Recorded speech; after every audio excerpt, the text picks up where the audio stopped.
I know they say feedback is a gift, but it doesn't always come in a pretty wrapper.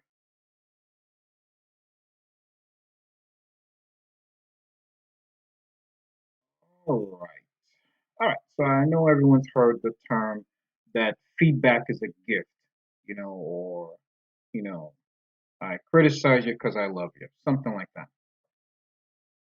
The only problem with that is sometimes the person giving the feedback or doing the critique, doesn't feel like a gift. And if it's a gift, it feels like a lump of coal. It doesn't feel like anything you would have written down on a list for someone to give to you.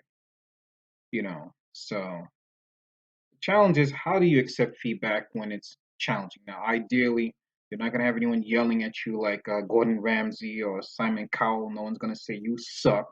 So, within reason, I think if you're receiving feedback that you feel is challenging, or maybe it challenges your sense of self or your identity, I think there's a couple of things that you should do in order to receive that feedback. That doesn't mean you're going to agree at the end of it, but I think there are some tools that you can use to really absorb the information so that you're understanding the person's perspective. So even if you end up disagreeing at the end, you can understand where the feedback came from, and it might actually still improve your internal process because you went through these steps.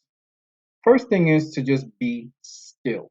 When receiving challenging feedback, I think for me, it's always helped me when I'm still, when I'm just listening with rapt attention. Because if you're listening and you're moving or you're engaging with your smartphone or you're not facing the person, there's a tendency to listen just to respond.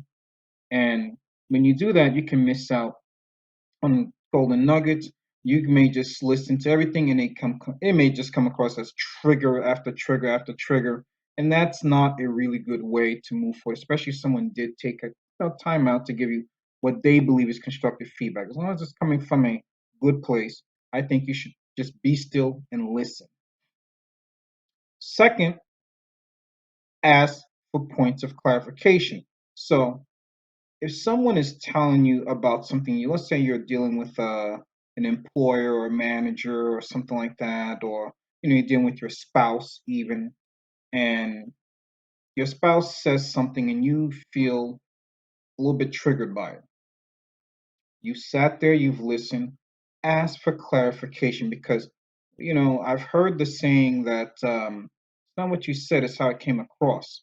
It's important to make sure you ask for clarification so the way it came across to you is how that person intended. Because a lot of times, if you're receiving feedback that triggers you from someone that is otherwise, a caring source of that feedback or caring source of information for you, you're probably not being insulted. Probably the information is probably just coming across wrong. So ask for clarification. Number three, ask for suggestions and for fixes. You see in that clip there that Gordon is really going in on that restaurant owner. He's telling you borrowed money from your mom, you're $500,000 in debt, this and that, and you actually see the restaurant owner. He puts a physical barrier between him and Gordon. He pulls a chair and sits it between him and Gordon. He is so turned off at that point that Gordon could have given him a $500,000, and he was like, "I don't want it," because he's so turned off. So I think that's really important. Ask for solution. Now he did ask for solution, but at that point it was so far beyond reach that it may not have worked. So for you, receiving critical feedback, again, ideally no one's calling you names that you wouldn't want to repeat on national television, but because we're trying to be smarter and better, trying to be the best versions of ourselves, we're going to filter for that. We're going to adjust for that and say, okay, you know what? I'm hearing feedback that's really challenging me here. I hear you. I've sat and listened. I've asked for clarification. Can you offer a solution? Now, sometimes the person may not even have a solution for you, but what can happen is you can actually start to work things through with that person or with yourself, and you can figure things out. And lastly, if it's someone that you really trust, if it's a spouse, if it's if you're